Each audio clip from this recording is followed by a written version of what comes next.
Good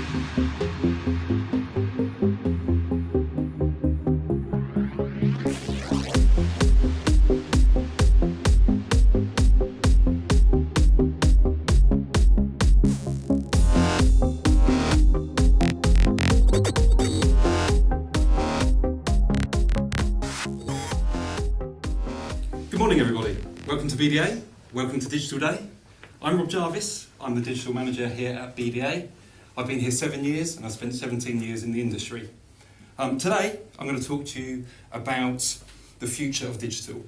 I'm going to talk to you about what I'm seeing as more of an evolution and not a revolution. I'm going to get onto that more in more detail in a minute. But what I want to start with is kind of around my original agenda, looking at 3 things which need to stop. And this is kind of what's not cool for 2017. The first thing is cliched stock photography. Now, I'm sure you all know about it. Here's some examples. And just to kind of put them in perspective, women enjoying salad and loving it. Meaningless graphs in thin air. Old people using tech and getting pleasure. People in headsets who are really beautiful. Nothing says contact us like beautiful people. And the worst thing for software and tech companies, binary code, tunnels of binary code. And at the end, slightly controversial, multicultural company and very smug. We've got to stop doing this. Why? One, because it looks shit. Let's be honest, it looks pretty shit. It ages your sites, it ages your literature, and we need to stop doing it for that reason. But the big reason we must stop doing it is because your customers want to feel connected to you. They want to feel relevance, they want to know what you're about and what you're doing. And these sort of pose for overly literal images don't represent your company. It switches your customers off. So what we need to do is we need to stop using those.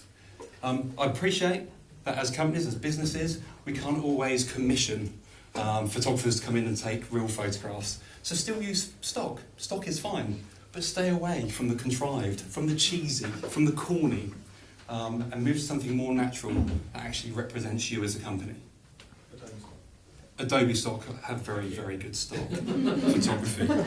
I think even Adobe did a marketing campaign. We actually did a campaign to break out stock.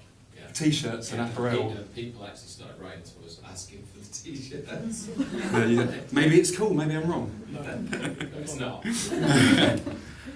The second thing I'm going to implore you to do is don't ruin your beautiful websites with pop-ups.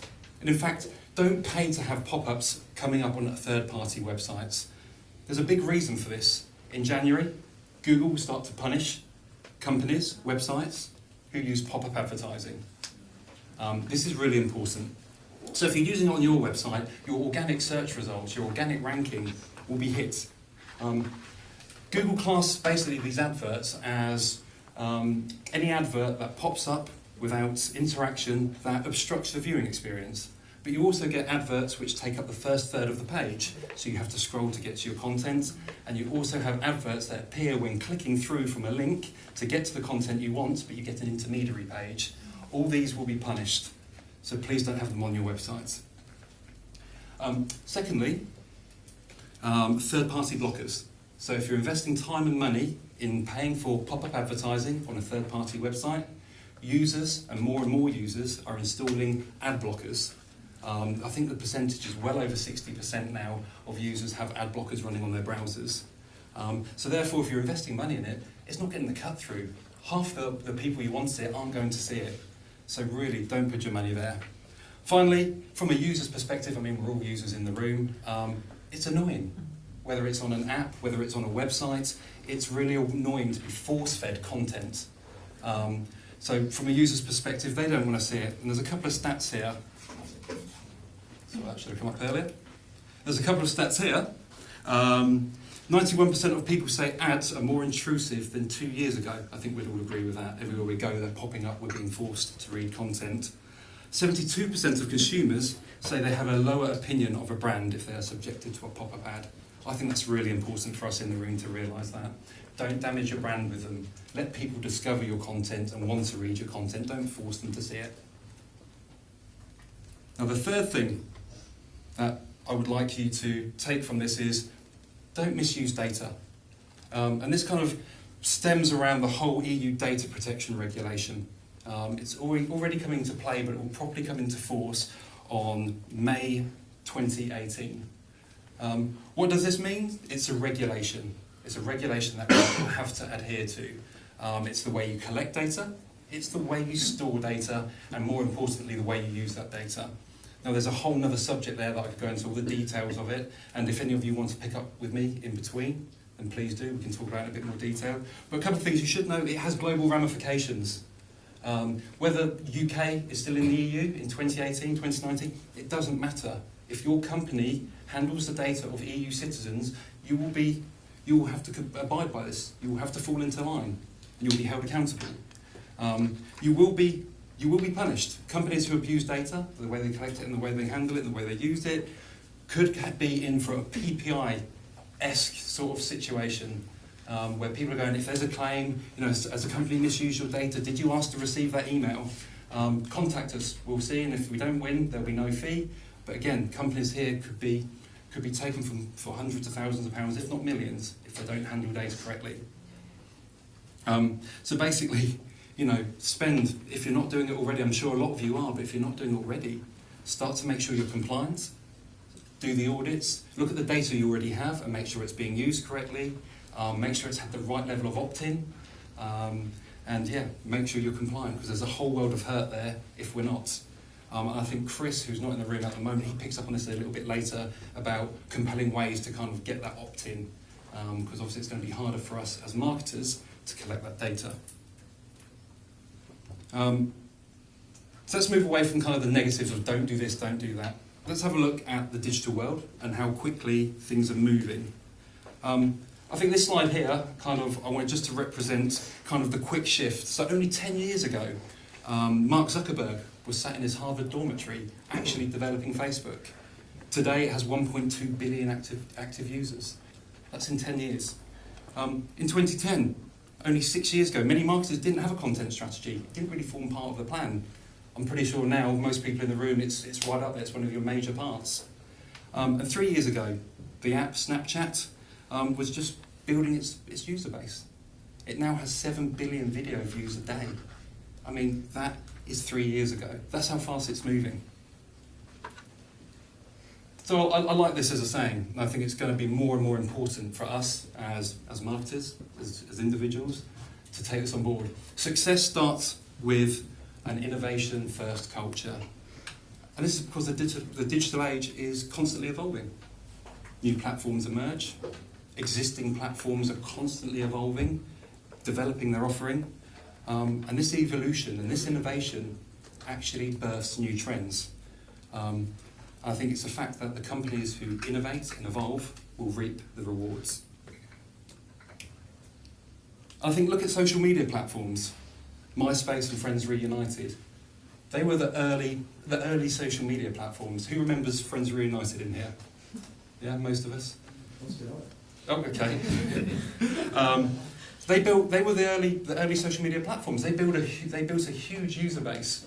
But what they both failed to do was to evolve. They stayed the same. They didn't really move forward, and they died very quickly. This led the way to the Facebooks, the Twitters, the Instagrams taking over. And why? Why have they stayed at the top of the game? Because they're constantly evolving new features, new settings, new things you can do on there. Always expanding. So don't get caught in that. As businesses, we shouldn't get caught in that. You leave it too long, you don't evolve, you fall behind, you disappear.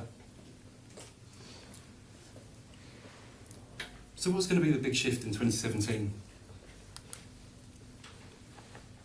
I think we at BDA believe, using analytics to better shape your website strategy and to continuously evolve it. Decisions won't be driven by Bob in IT or Sandra in sales or Rowan in marketing. Or at least they shouldn't be.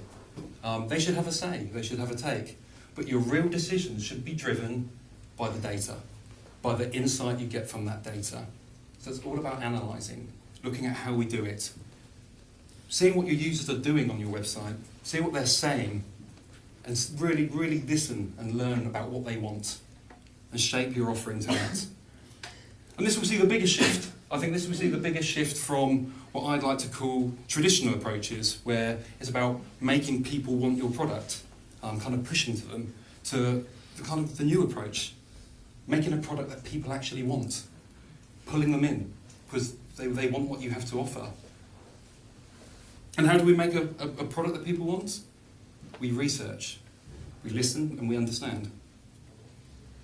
The same applies to your website. You know, we're not creating a product. Your website is often there because it isn't your product. It's there to promote your products. But you need to listen on how people use your website, how they engage with it. And there's ways we can achieve this. I think the biggest advice that I can offer to anyone here is we have to constantly analyse. We have to look at your users. We have to segment them. We have to put them into audiences, see how they behave, map them across your content. And again, Chris picks up on this later, but we really have to understand those users. Is there any water in there? Yeah. Sorry, dry mouth.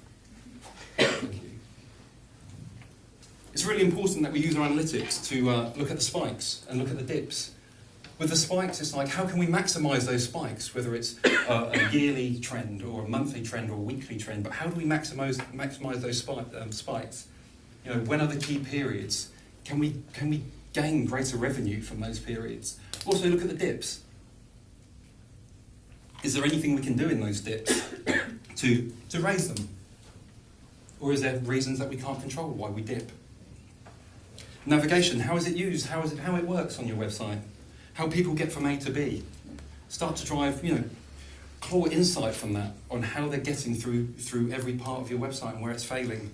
Entrance and exit points. A huge percentage of your customers, of your users, don't come in through your homepage. They'll come in through key entrance points. So again, it's looking to make sure those entrance points take them on a journey. It's not just a dead end, that we lead them to where they need to go. Exit points are important too. If they're exiting a particular page without converting, if there's no call to action on there, and they're exiting, why are they exiting there? Why does the journey end? Is it a dead end? And again, looking at ways we can bring them back around to where we want them to be. Look at the journey to conversion. So look at who did convert, who submitted that form, who bought that product from your site, and then rewind and have a look at how they got there. And then have a look at other conversions that didn't convert, so journeys that didn't end in a conversion, and work out how we can take some of that learning from the conversions journeys to those ones. And again, just look at those reasons behind it. Look at acquisition and consumption. So where your users come from. This could be social media. It could be referral websites. It could be organic search or pay-per-click. But don't just look purely at the channel. Do it by device. Break it down into device, because people coming on their phone from Twitter may act very differently from those coming from a desktop on Facebook. So again, it's not just looking at things on their own, but combining them. And what do we do? We're talking about a lot of data here and a lot of numbers. Where we extract this, we should be interrogating it, turning it into information, and then to glean insights. Here's some tools that you may have heard of that we use. You've got Google Analytics for your website analytics. It's kind of the go-to. It goes on every single one of our websites. Crazy Egg for heat mapping, and Hotjar, actual heat maps of how users use your site, with overlays of interaction, so you can start to see where the hot points are. Are people clicking that logo that doesn't link anywhere? It tells you the information that sometimes you don't always get from the analytics. Inspectlet.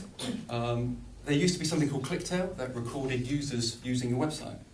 So everyone who went on your website, or 50%, it took the sessions, it recorded it. Sadly, they ended up going for the higher end, and Inspectlet has replaced it. And now you can literally, it's like looking over your user's shoulder to see the journey they go on through the website. Google Search Console for really search indexing, understanding how you index, how your website's crawled. I feel under pressure because we've got Google at the back, just a little bit. And again, it's useful, that insights you can glean from that on just kind of optimizing your website. And something called Tableau, I don't know if you've heard of it. Again, it's for data visualizations. With all of this, we're talking about a lot of data, and it's how you manipulate that.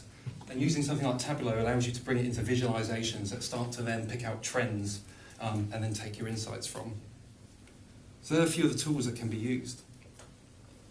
I'm worried about this next slide, or these next 3 slides, because I wrote them at 1 o'clock this morning, and they made sense at the time. Often people I speak to don't really know the difference between data and insights. Many of you probably do, but I kind of, in my sleepy haze last night, I just started trying to think, well, how can we put this?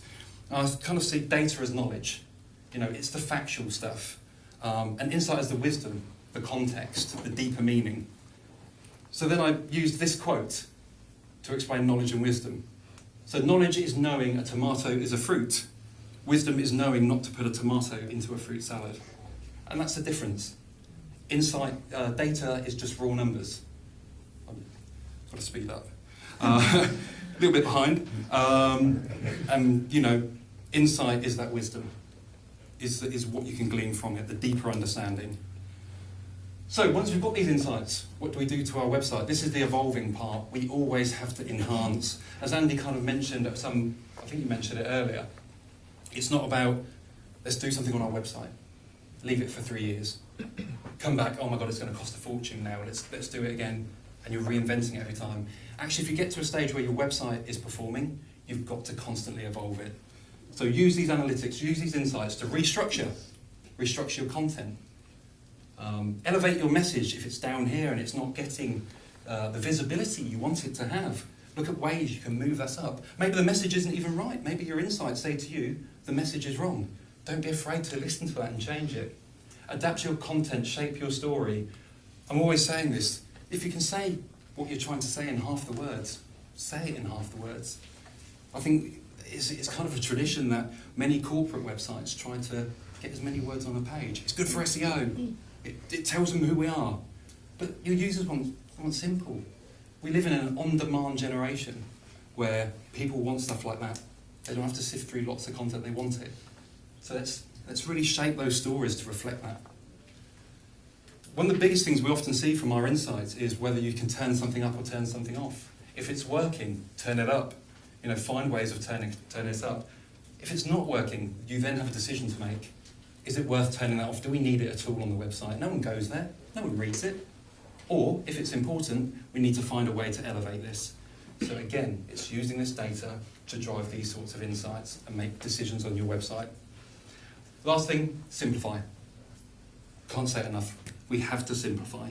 We make things far too difficult. If you do anything, when you go back, look at how you can just make one page, one element on your website a little bit simpler for that user to read and interact with. I've got to speed up a little bit because I'm behind. Once you're doing this, you're in the innovation cycle, and this is really important. So it's about everything we're talking about, looking and listening, analysing performance, listening to your customers. It's about, from that, creating insights, gleaming insights from the data, and really working out that deeper meaning and what you can change. Then it's about testing and learning. Try different approaches, see how people react. Use A/B testing. So you can test one message to 50% of your users, another to another 50, and see what gets used the most, and turn the one that doesn't work off. We need to be doing more of this. Finally, once you've tested and you've learned, evolve. Evolve your website, even if it's just little bits. And then once you do that, keep doing it. That's why it's a cycle. Just keep going round and round. Make those adjustments. You'll reap the benefits. Your website will yield more. I've got a video here. It's by Gerd Leonard, or Leonard. He's a futurist. It plays for 3 minutes. I'm going to overrun by 2 minutes. Is that okay? Is that okay? Okay, and I think it sums up some of the bits we're talking about. It's about digital transformation. I'm playing it. Once upon a time, business as usual was often good enough. No more. Where we are going, good enough is dead.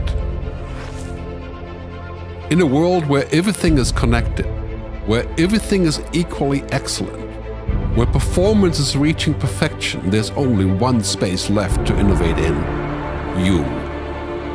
Right now, you are a central point in the raging tornado of change fueled by digitization, mobilization, augmentation, disintermediation, automation. Well, the list goes on. Science fiction is becoming science fact. Think about self-driving cars or computers that can learn and think. The way we work will never be the same. The skills we need will be dramatically different. Winning or losing are now happening faster than ever before. So what's your response? How will you discover new opportunities in one of the most transformational times in human history? Are you driving change, or are you being driven by it? Disruption has become the new normal. With change, it's always gradually, then suddenly, well, things really have stopped happening gradually. This change is exponential. Everything that used to be dumb and disconnected is now wired and intelligent. Cars, cities, ports, farms, even our bodies will be wired with sensors and will talk to each other.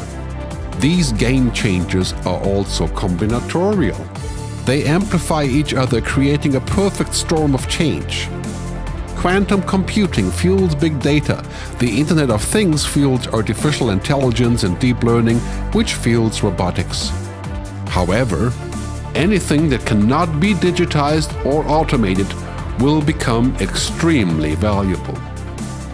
Human-only traits such as creativity, imagination, intuition, emotion, and ethics will be even more important in the future, because machines are very good at simulating, but not at being. Yes, robots and software will do some of our work, but this will allow us to focus on things that cannot be automated. To imagine change squared, you've got to start engaging more with what might be, not just with what is. Immerse yourself in the immediate future, 5 to 7 years out from today. We need to go beyond technology and data to reach human insights and wisdom. Technology represents the how of change, but humans represent the why. The future is about holistic business model. The opportunity is to be liquid, to learn just in time, not just in case, not single improvements, but complete transformations, not individual systems, but new ecosystems. Humanity is where true and lasting value is created. We will engage, relate, and buy things because of the experiences they provide, because of their transformative power. The future doesn't just happen, the future gets happened. The new way to work is to embrace technology, but not to become it. The future is in technology, yet the bigger future lies in transcending it. Let's live and lead from here.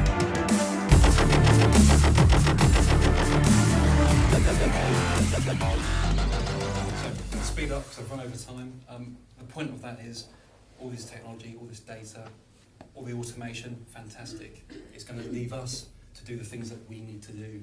Some of the thinking, some of the emotion, some of the creativity. So there will be a big reliance there on technology and automation. But don't forget us as human beings in that and what our role is to play in that. Quick quotes and then I'm done. Your website is an endless project, changing, evolving, surprising. Small regular changes based on insight can have the greatest impact.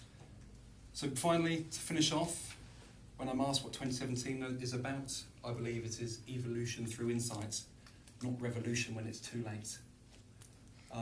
Thank you, everyone. Thank you.